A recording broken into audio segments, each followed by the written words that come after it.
पवार गल्लीत पवारांचा सुपडा साफ. पवारांच्या पक्षापुढचे शून्य मोजा. महानगरपालिका निवडणुकांचे निकाल लागल्यानंतर ही वाक्य तुम्ही ऐकली असतील, वाचली असतील किंवा स्वतः म्हटली तरी असतील. एका बाजूला भाजपचा वारू कित्येक महानगरपालिकांमध्ये चौफेर उधळला, पण त्याचवेळी पवारांच्या नावापुढचे शून्य वाढत गेले. भाजपचा महाराष्ट्रातल्या एकूण नगरसेवकांचा आकडा 1425 आहे. संपली अशी चर्चा असणाऱ्या काँग्रेसने 40 नगरसेवक निवडून आणले आहेत, पण राष्ट्रवादी काँग्रेस शरदचंद्र पवार पक्षाचा आकडा आहे 36. महाराष्ट्राच्या राजकारणात अजूनही प्रस्थापित नसलेली MIM गॅसवर आहे, पण पवारांची राष्ट्रवादी 50 वर पण नाही. 50 सोडा, 40 वरही नाही. आता साहजिकच यावरून शरद पवारांवर टीका झाली. त्यांनी इलेक्शन सोडून दिल्याचं बोललं गेलं. त्यांचा करिश्मा संपल्याची चर्चा झाली. पण मुळात पवार या इलेक्शनमध्ये एकटेच नव्हते. एकटे होते पवारांचे नेते. पवारांचा कार्यक्रम का घडला या प्रश्नाचं उत्तर मिळतं पवारांच्या नेत्यांचा परफॉर्मन्स पाहून. पवारांचे महाराष्ट्रात 10 आमदार आणि 8 खासदार आहेत. इतर नेते आहेत. या नेत्यांना त्यांच्या भागात कसं यश मिळालं आहे आणि नेत्यांचा गट न समजून घेतल्यानंतर पवार कुठे गणले हे कसं लक्षात येतं, पाहूयात या व्हिडिओमधून. नमस्कार, मी जानकी पाटील आणि तुम्ही पाहताय महाराष्ट्र फोकस न्यूज. सुरुवात करूयात पुण्यापासून. पुणे हा राष्ट्रवादीचा जुना बालेकिल्ला. इथे दोन्ही राष्ट्रवादी एकत्र आले असल्या तरी इथे शरद पवारांना मानणारा वर्ग आहे. खासदार सुप्रिया सुळे यांच्या मतदारसंघात इथला बराच भाग येतो. इथे शरद पवारांचे आमदार बापू पठारे सुद्धा आहेत. पण शरद पवारांच्या राष्ट्रवादीला इथं यश मिळालं ते फक्त 3 जागांवर. यातल्या 2 जागा सुप्रिया सुळे यांच्या मतदारसंघातून निवडून आल्या, तरी 1 जागा पुण्यातून निवडून आली. आता पुण्यातली जागा उतार्यावर जिंकले असले तरी उमेदवार अजित पवारांच्या राष्ट्रवादीचे होते. ते राजकीय सोय म्हणून उधारीवर लढले.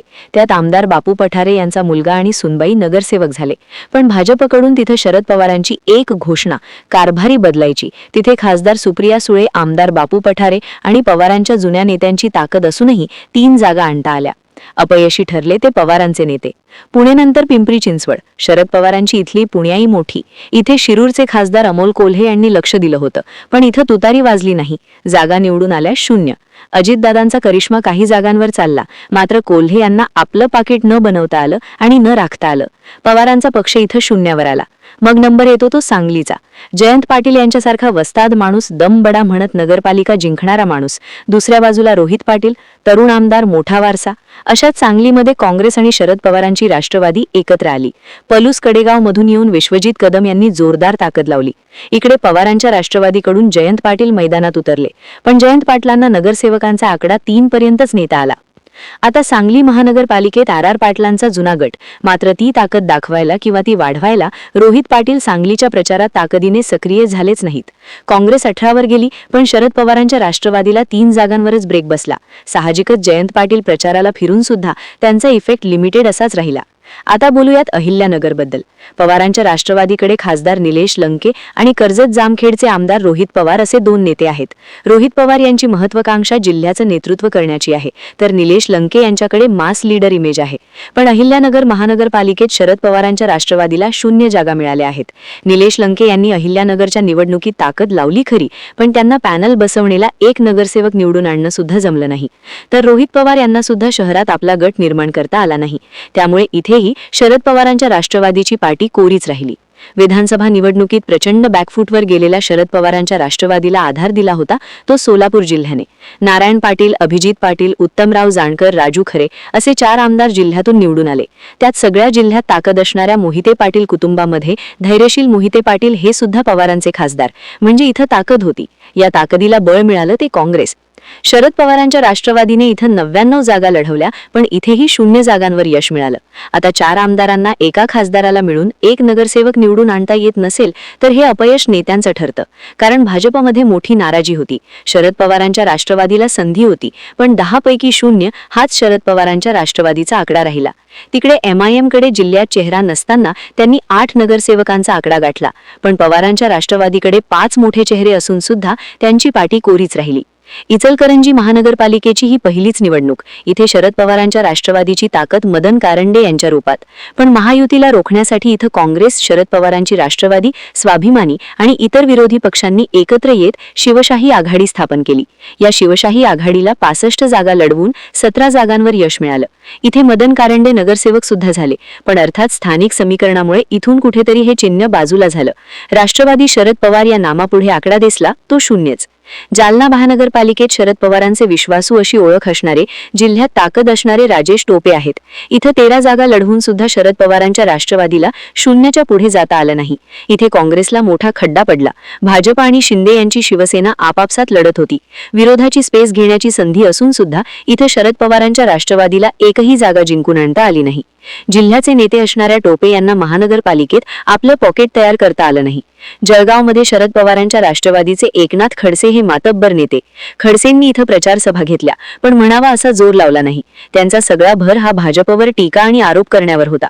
त्यात महायुतीमध्ये गोंधळ असताना शरद पवारांची राष्ट्रवादी आणि ठाकरेंची शिवसेना काँग्रेसला आपल्या सोबत घेता आलं नाही.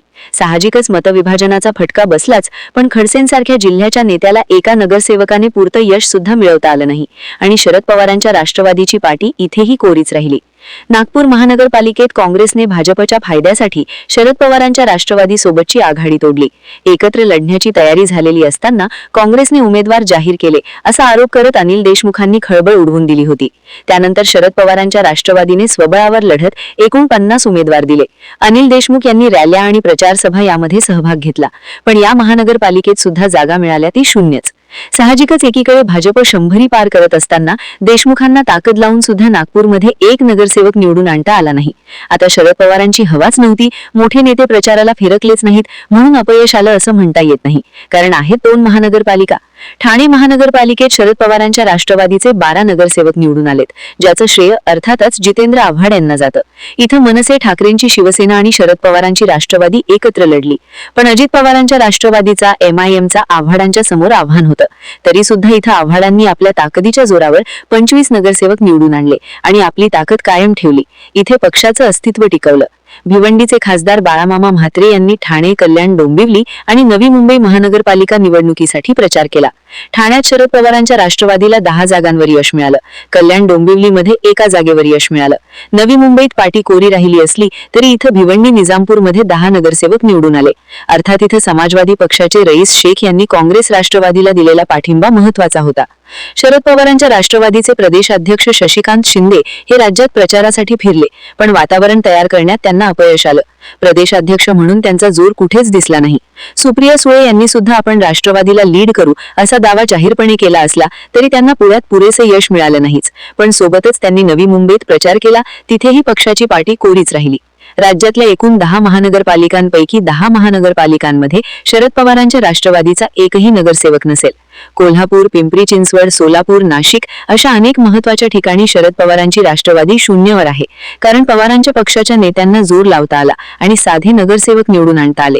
आता जिल्हा परिषद निवडणुकांच्या तोंडावर शरद पवारांची राष्ट्रवादी आणि अजित पवारांची राष्ट्रवादी यांच्यात बैठका सुरू झाल्यात. जिल्हा परिषद आणि पंचायत समितीच्या निवडणुका दोन्ही पक्ष एकत्र लढवतील असं सांगण्यात येतंय. पण शरद पवार गटाच्या नेत्यांची अशी मागणी आहे की या निवडणुका घड्याळाच्या चिन्हावर लढवाव्यात, तुतारी नको. म्हणूनच म्हटलं, शरद पवार कुठे गणले? या प्रश्नाचं उत्तर आहे शरद पवारांच्या नेत्यांना आलेलं दणदणीत अपयश. तुम्हाला काय वाटतं? शरद पवारांच्या राष्ट्रवादीची एवढी वाताहत का झाली? नेते अपयशी ठरले?